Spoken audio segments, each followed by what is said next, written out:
Yeah, this team is ready. And Joe Mazzulla, when the going gets tough, he's someone that never changes. He's going to be exactly the same individual. And when you're winning, it's funny that people get a look into how he is as a person. But this guy's as locked in, as detail oriented as we're going to find in a coach. He knows exactly what he's trying to do. Well, it's some Joe show. We've seen it. Nobody wants to be there. It's some big bad show tonight. Just can't take this damn parade. Who cares?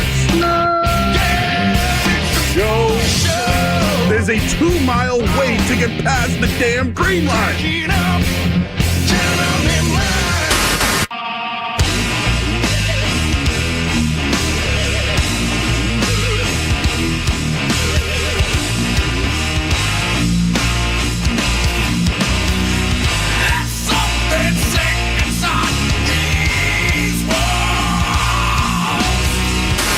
Anyone who gets hit by a bear in the neighborhood, call Joe Murray. I happen to trust Joe Murray. First time I ever met Joe Murray was at a Hooters. I like that. Vomit. Whoa.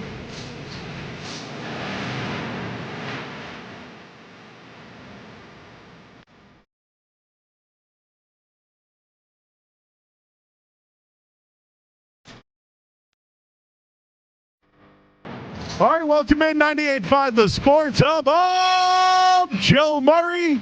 We are with you with coverage right here on 98.5 The Sports Hub for the next 6 hours. Mostly Celtics rest of the way here. I'll be with you guys for the next hour. Skaz is here as well. And then we'll hand things off to Grandy and Max, who will have the pregame show and also will have part of the banner ceremony tonight. Whatever they have, they'll go live. So you want to stay tuned right here to 98.5 The Sports Hub until midnight tonight. Once the game ends, they'll send it right back to here to our Town Fair Tire studio, and we'll be joined by Cerrone Battle, and we'll take it right up until midnight tonight. Full coverage here on 98.5 The Sports Hub regarding opening night for your Boston Celtics. And if you're excited and you want to talk about it and you're ready for the repeat, because it's where we start tonight. This team is the best team in the league. Don't listen to what other people will tell you. Things can happen. Injuries happen. Sometimes complacency can happen. Of course, all those things are real. But let's be real, everybody. The Celtics team that won last year was one of the best of all time. You want to tell me it's the easy road? Fine, but that's what teams do when they're the best team in the NBA. They get the easiest road to the finals. What about the other people who want to say, I would love to see what the Celtics look like when they play in a competitive game? Well, you know what? Sometimes I like when you blow people out and you win convincingly. And I don't know. When the Celtics played close games last year, it was Jaylen Brown who hit a 3 to tie it to send into overtime where they won by double digits. When they play close games, they did win last year. So what's the narrative this year? What's everyone going to throw up for the Boston Celtics? If you want to throw the fact that teams haven't gone back-to-back in 6 years, I'll buy it. But is there anybody more capable of winning a championship this year than the Boston Celtics? Is there anybody more capable coming off a championship where they lost one player? How many people in this league, how many teams in this league just run it all back? Because that's exactly what the Celtics are doing. And let's not hide the fact that this team right now has a window. There is ownership at stake. New ownership may be coming in. The big salary numbers and taxes are coming through. But they've also drafted kids that are going to be part of the future or part of future moves. The Boston Celtics have been a program for years. They finally got over the hump. There shouldn't be many things in their way. It's not the New York Knicks, who we'll see tonight. It's not Philadelphia, where Joel Embiid refuses to play back-to-back games and can't even get their 2 stars on the court for opening night. It won't be Giannis, who didn't even work out with Damian Lillard all season long. If you want to call me a homer, go ahead, but I'll tell you this. I told you the Patriots would be the worst team in the NFL this year. I told you the Celtics last year could win with a three-point philosophy. All those things happened, and I'm telling you again right now, there is not a team in the NBA that can compete with the Boston Celtics, and that's just a fact. Has nothing to do with from being here, has nothing to do with being a green teamer. When you can get Jaylen Brown and Jason Tatum together, right, with two of the best guards in the NBA in Drew Holiday and Derek White, guys who just, by the way, played for the U.S. Olympic team with the biggest stars in the country. When you have Kristaps Porzingis, who will come back at some point in the year, and veterans like Al Horford and rising players like Peyton Pritchard, you should be the favorite year in and year out. This is the window this year. If the Celtics go back-to-back, we can start talking three-peat. I know it's a long season.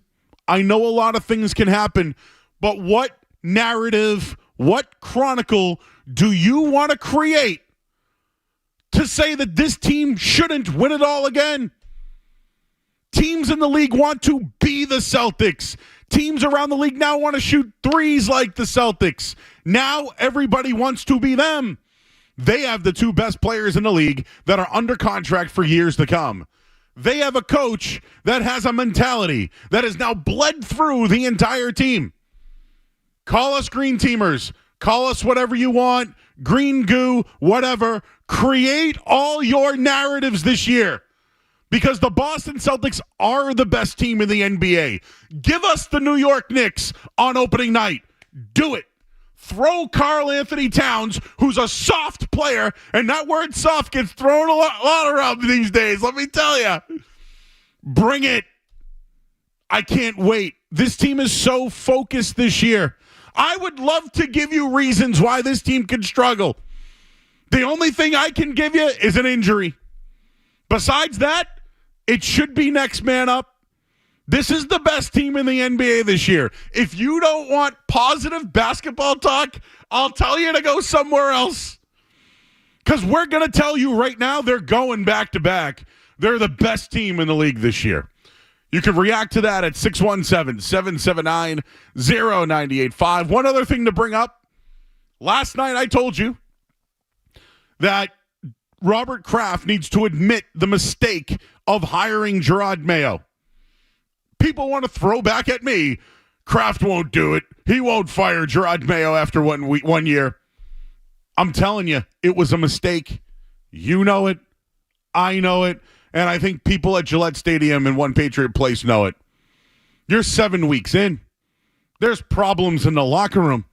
You got guys going to social media now. What makes you think this guy will even make it through the season? I don't know if some people will. Will Covington make it? Alex Van Pelt on a weekly basis? You're now facing the New York Jets, your bitter rival, who are off multiple losses in a row. You're the get-right game. It's not getting better this week. Breece Hall, he's ready to go. And we'll give you the sound coming up a little bit later. But when we have guys like Greg Bedard of the Boston Sports Journal, who I join every single week in Patriots postgame, when he tells you that he's not sure that Jerod Mayo's back next year, you guys might want to start listening more to the night show because we're telling you what actually happens, actual facts. We don't create the narratives in the stories. We tell it like it is. Jerod Mayo may not even make it through the season, everybody. So for all the people that are out there saying Kraft won't admit a mistake, what else do you need to see that the guy's not ready to go? It falls on Kraft. It ain't on Mayo. He's just not ready. He never was ready. We got more on that coming up in just a little bit. We'll line up the phone lines, 617-779-0985. It's been a big flex here on the night show tonight because I got to tell you, this is the start of a back-to-back championship. Something that hasn't been done in years. You know the last time the Celtics won back-to-back? It was the final Bill Russell year. I got some numbers for you for the Celtics on opening night. For those that are betting, I got plenty of odds for you as well. We got Skaz here. I'm Joe Murray. We're with you until 7 o'clock before we hand things off to Grandy and Max. You're listening to 98.5 The Sports Hub. Don't go anywhere. There's more Joe.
All right, back here 98.5 The Sports Hub of Joe Murray.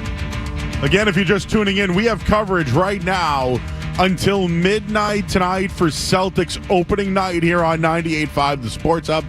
We'll take you until 7 o'clock. We'll hand things over to Grandy and Max. They'll do the pregame show, but also they will have coverage of the banner that will be raised tonight, Banner 18. There'll also be a ring ceremony as well at some point. But whatever they do tonight, you'll get it live here on 98.5 The Sports Hub and the Celtics Broadcast Network as well. Then after the game, they'll kick it back over to us. We're hanging out here all night. We'll be joined by Cerrone Battle. We'll get his analysis on everything. We'll get into a bunch of NBA stuff. And we'll go until midnight tonight. So it's going to be myself, Skaz, and then Cerrone post-game tonight right here on 98.5 The Sports Hub, your flagship of the Boston Celtics. And I just started off saying, just in case you haven't heard, the Celtics are going back-to-back. Like, I understand things can happen to teams after winning a championship. There's a lot of parity in the NBA. There's a lot. I still feel like when you're the best team, you win, though. I still feel like that's the case. I thought Denver was the best team 2 years ago. I thought the Celtics were the best team last year. I also told you that they were frontrunners. And I meant that in a good way. The Celtics don't need to play tight games. They blow everybody out. So if you don't like the three-point style, you don't like the game of basketball anymore.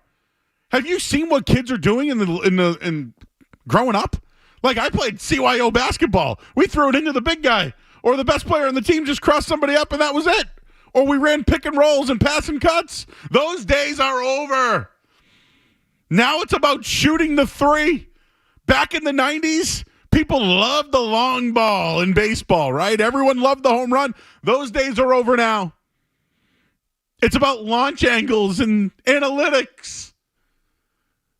If you watch college basketball, look at some of the best teams in the country. Even UConn, for that matter. They are shooting threes. They compete with the Creighton, right? These teams, they use math. You might not like it. You know why? Because you don't fit in the demographic anymore. The 18 to 34, this is where it's at nowadays. So if you can't keep up with it, that's a you problem. That's not me. I'm just telling you what it is now. People want to shoot the three. They try to create a shot to shoot the three. Shooting more threes gets you more points, which gets you more bigger victories, and that's exactly what the Boston Celtics are. Whether you like the analytics or not, they didn't have the right guys in place for that. Not to throw Marcus Smart under the bus on banner night, but he's just not an analytics guy. He doesn't fit it. He can't shoot well enough. He takes too many. He had to get out of the way for this thing to work. It's just a fact. And when you bring in guys who've won championships and quality players like Derek White and Drew Holiday, and then bring in Kristaps Porzingis, who's the best shooting big man in the league, how do you get beat?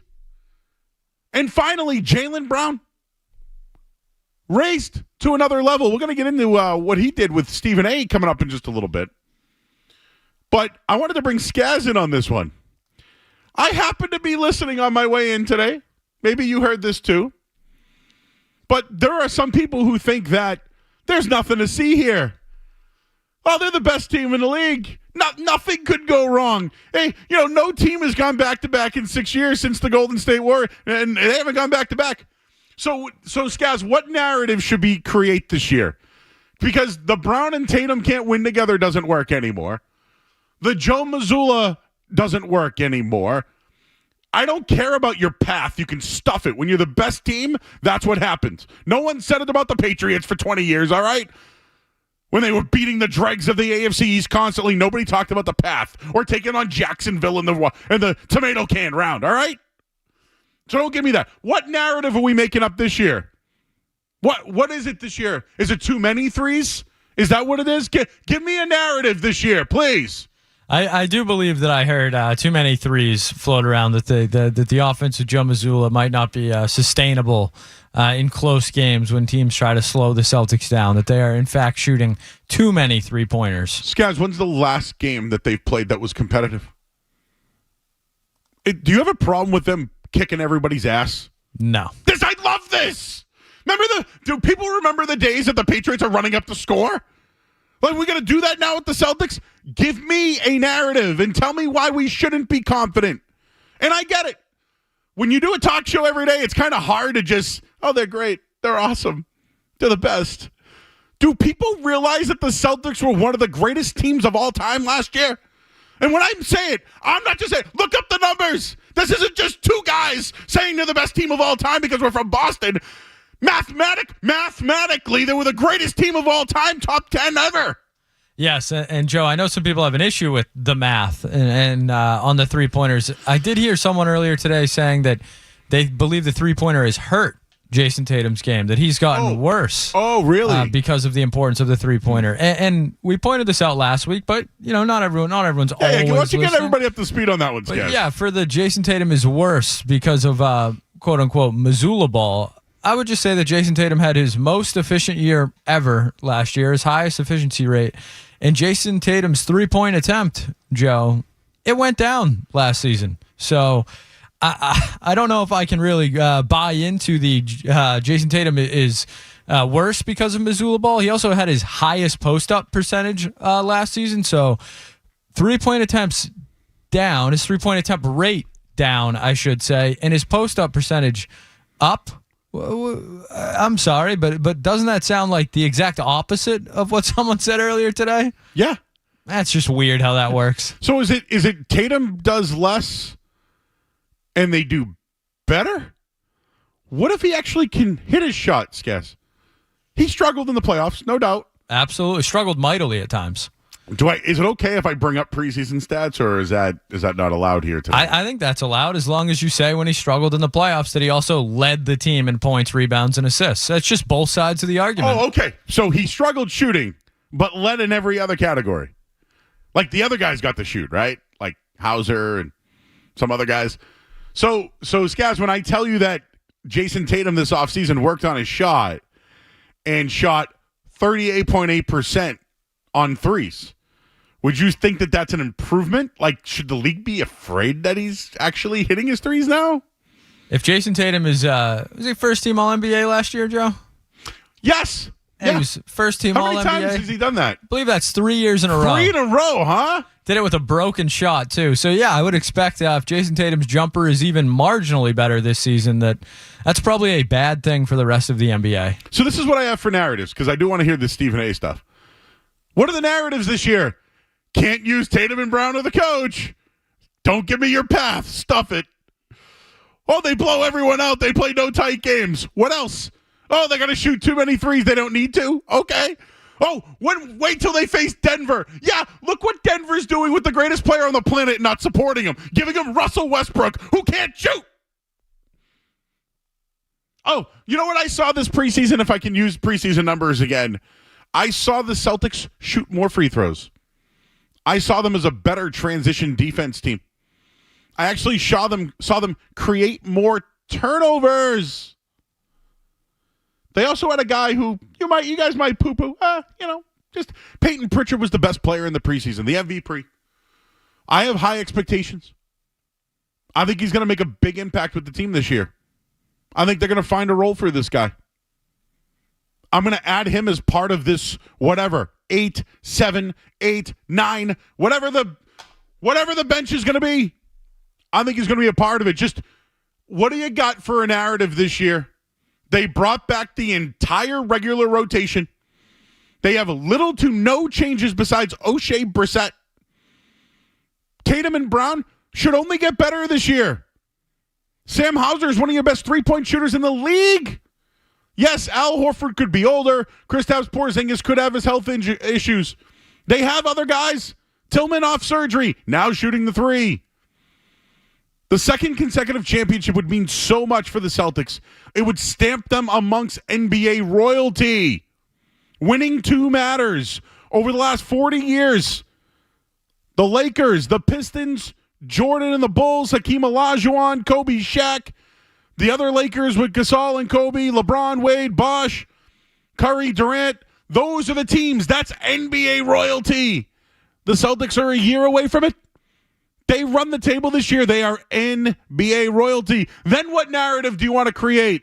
What is it? That's an exclusive club. No Celtics team has won back-to-back since Bill Russell won his final two championships in 68 and 69. Of course, history is the only thing I'll give you. All you have is history. Don't create a narrative. The only narrative is history. No, the Celtics haven't done it since 68, 69 back-to-back. Teams haven't done it in 6 years. The Celtics have young stars. They have a loaded supporting cast. They have a coach that is very powerful and very good. And you could say, oh, he's just a part of it. No, he's mentally a big part of this. He's finding ways to motivate these players. This one-and-done trend's going to end this year with the Celtics. 617-779-0985. So, Jaylen Brown checked a lot of boxes. He's also closing doors. He went on the Stephen A. podcast, and he hashed things out with Stephen A. regarding stating his sources. Let's hear that one, Skaz. Like, I wanted to have this conversation, but honestly, I couldn't wait to address this unnamed source. Right.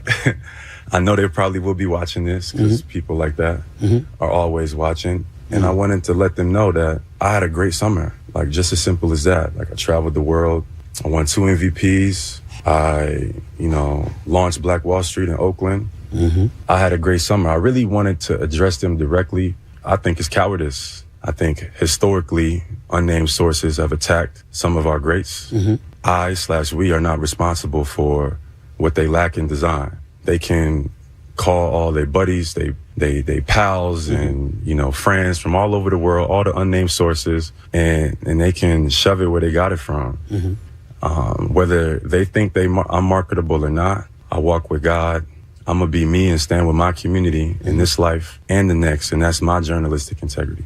Like, they didn't just say that I wasn't liked. They said I wasn't marketable. They said I was arrogant. I carried myself with a certain demeanor. And that line gets crossed between critiquing someone's performance, not liking them for whatever reason, and then attacking someone's character.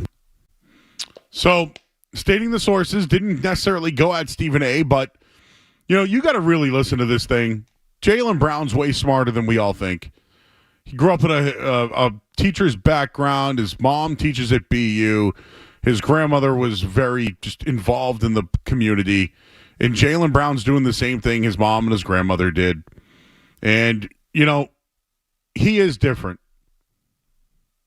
Jaylen Brown's different. And when people call Jaylen Brown out for not being marketable and all those things, doesn't mean it was true. They just think he's different because he's so smart. Some people can't relate to him. Some people don't understand what he's doing. Some people don't understand what people do in their own communities. So let's just relate it to that. Jaylen Brown's a big impact on his community. The guy's smarter than all of us. And just because that might make him seem different, that's why he's going at somebody to state their sources. He's got his own sneaker deal now. Right? He's got his own Black Wall Street. He's huge in the community. You know what else he is? He's a finals MVP and he's an NBA championship. The other thing is this summer, maybe he is motivated. Maybe there is another chip on his shoulder. But he explains what happened with Team USA, something Skaz and I have talked about for 2028. Did they alienate 2 of the biggest stars in the game for 2028? Here's at least one of them on the future of USA basketball. In 2028, if I have to sign to Nike to increase my likelihood to play USA basketball, I'll pass. Why? One, I think the essence, like you see it in our grassroots, kids, instead of enjoying the essence of basketball, are like forced to pick a side. And I look at our global game, and Europe is closing the gap. I believe that we should focus more on our development of our youth and grassroots. And I think sports, I think shoe companies should have less control over the industry. I like that answer. I wonder what he's going to do. 2 of the biggest players in the game in 4 years. I know, Skaz, you've had comments on it, but after hearing it, you feel differently? The only thing I push back on with that comment from Jaylen Brown is that he And look, I love Jaylen Brown, but Joe, we like to call it as we see it, right? We're gonna give you the facts. The facts are that not everyone on Team USA is a Nike guy. Embiid's not. Anthony Edwards is not a Nike guy. Yep. Steph is not a Nike guy. So that's the only thing where, like, I get it. Jaylen Brown and Nike, there's clearly something there. There's no denying that there is some rift between Jaylen Brown's camp and Nike, and he believes that is the crux of why he was left off Team USA. But for him to act like it's solely a Nike thing, I think is just wrong, because it's just simply not the case. There are plenty of guys that are on the Team USA roster that are not Nike guys. We just named a couple. I know there's a couple more. So, yeah, I get it. He's frustrated. He views it as, a Nike thing. I think he has his own narrative. Everybody's got a narrative. So I think there's a little bit more to it than that, because of just look at the roster, look at the facts. There are, Adidas, New Balance, or whatever some of these guys are sponsored by now. So for Jaylen Brown to act as if it's solely a Nike thing, I don't think that's the full story there. All right, we'll have more. We'll have a montage from last year. I got betting odds. You guys want to bet tonight's game? I'm ready. I got season betting odds. A buffet of betting odds when it comes to the Boston Celtics. And I do want you to hear some audio from Greg Bedard earlier today. We won't do a lot. Listen, this is a Celtics the rest of the night here, all right? But let me entertain you regarding something we talked about last night in the future of the coach for your New England Patriots. We'll have some audio on that. Also, Joe Mazzulla did speak about Brown and Tatum. I want to share some of those quotes with you. We're here until 7 o'clock before we hand things over to Grandy and Max. I'm Joe Murray here on 98.5 The Sports Hub. Sports Hub headlines. All right, Celtics and Knicks open up the regular season tonight in Boston. The Green will raise banner 18. We will have coverage during our pregame show, which begins at 7 o'clock with Grandy and Max, and then tip-off just after 7:30 here on 9.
has afternoons right now. Joe Murray on the Sports Hub. I do.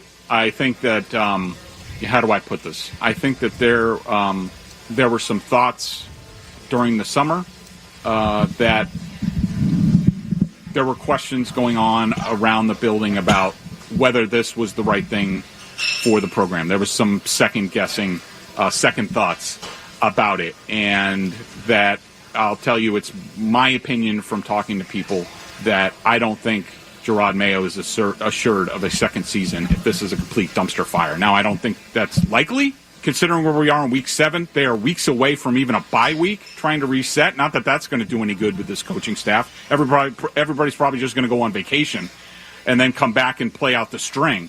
I think it would be wise for Jerod to get on top of things, if that means him going into the defensive meeting room, taking over play calling, something. All right, back here at 98.5, the Sports Hub. I'm Joe Murray. We're going to do, again, a ton more Celtic stuff before we hand things over to Grandy and Max. They'll do pregame, and then we'll have the banner ceremony right here on 98.5, the Sports Hub. Just the big topics of the day are the Celtics and potentially the fact that Jerod Mayo may not be assured a second season. Greg Bedard of the Boston Sports Journal mentioned that last night. Sat here and told you it's time. It's time. I've seen enough. 7 games is all I needed. It's all I need. There's problems in the locker room. The vibe is too good. And when the coach calls you soft, you're out. That's it. All right? If you've ever played sports in your life and a coach tells you that you're a wuss, right? Calls you a wussy or any of those kind of words. When you're playing hurt and bleeding, sacrificing, and the coach says that don't fly, bro. Kiss of death from Jerod Mayo this week. He backtracked it. You know why? Because they told him he's an idiot for saying it. No coach does it. And if you want to get on what Belichick said, Belichick never did that. Belichick took, for all the people who want Belichick to take ownership, after a loss, you know what he said? We didn't do good enough. We need to do better on all three phases. I got to coach better. He never took it out on the players. So anyways, I'm done. I'm out. I like Jerod Mayo personally. Nice guy. They basically wanted Bill Belichick out. They put in some clause where they didn't have to do a coaching search. This is what happens when you don't do a coaching search. This is what it looks like. And for everybody that wants to keep telling me they won't fire a coach after 1 year, I'm going to keep telling you because, again, I see the ratings, everybody. Like, we do really well at night, but the ratings 18 to 34 are, like, through the roof. You 18 to 34-year-olds, thank you for listening. I really appreciate it. But it's hard for you because you never witnessed how bad things were here before. You're actually living in the worst Patriots era of all time. Before Tom Brady, they had a .410 win percentage. With Tom Brady, it was .770. Post Tom Brady, it's .405. It's the worst, and it's not going to get better. A coach that's never been a head coach before is now running your operation. The owner made a judgment call. No coaching search, nothing. This is what you're getting. They wanted to change the vibe. Now everybody's soft, and the coach can't coach. Like, I'm going to tell you this one more time, you 18 to 34-year-old demographic people. Bad teams fire coaches after 1 year. Bad teams move on from quarterbacks after a couple of years. You are one of those bad teams.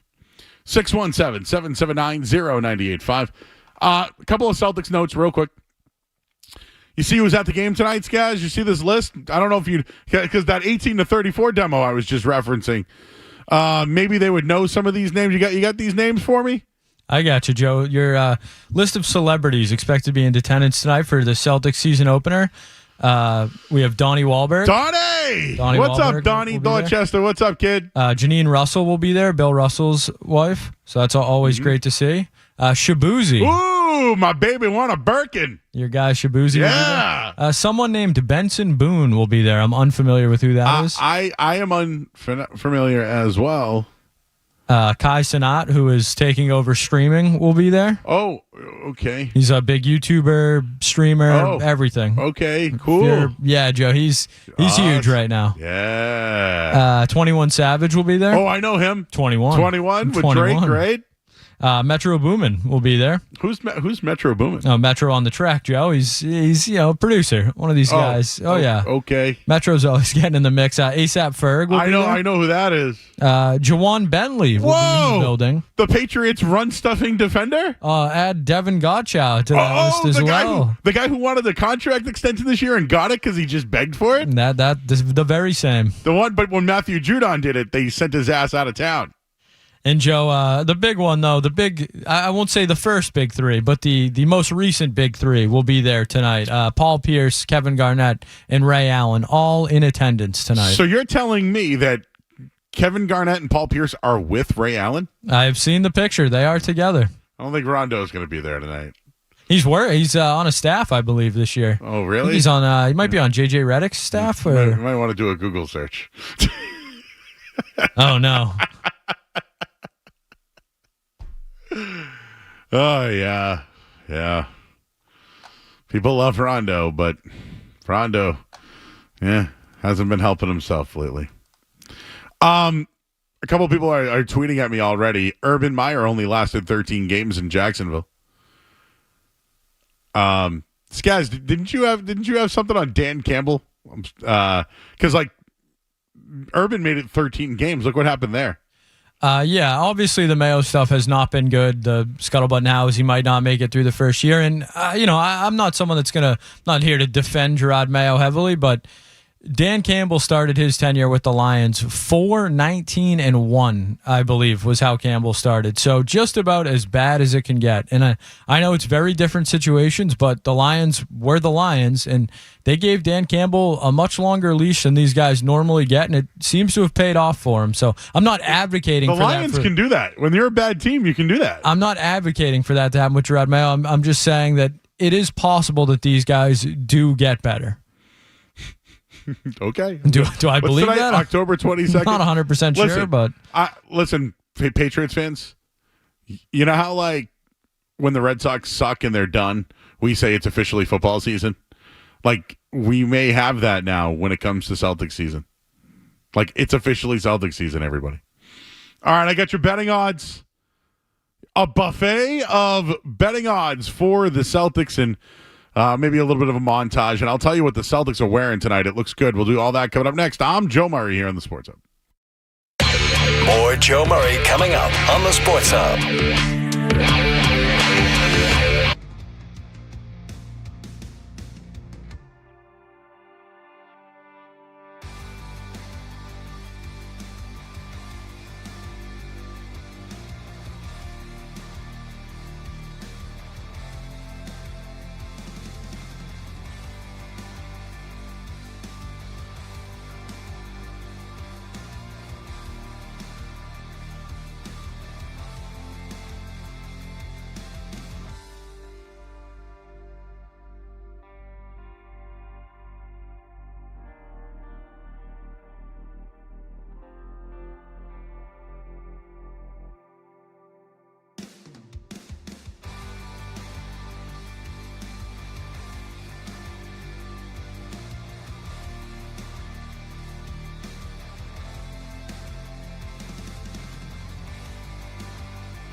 Game. Grandy and Max will send it over to us.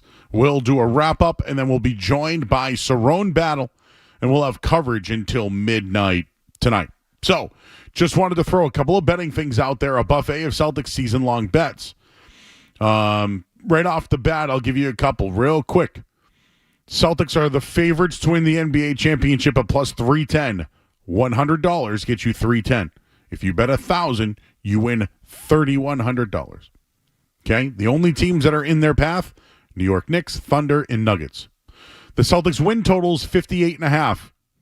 It doesn't matter if they go over 60 wins. I just think they do. But as far as the seeding goes, it doesn't matter. When it comes to MVP, Jason Tatum's currently plus 1,500. If you think that happens, that is a hell of a number. It will only go lower this year. For Coach of the Year, Joe Mazzulla, plus 1,100. $100 gets you 11. Former Celtics coach Ime Udoka is plus 800. Tom Thibodeau, who you see tonight, plus 950. Few other bets. I have Peyton Pritchard to win Sixth Man of the Year at plus 4,000 right now.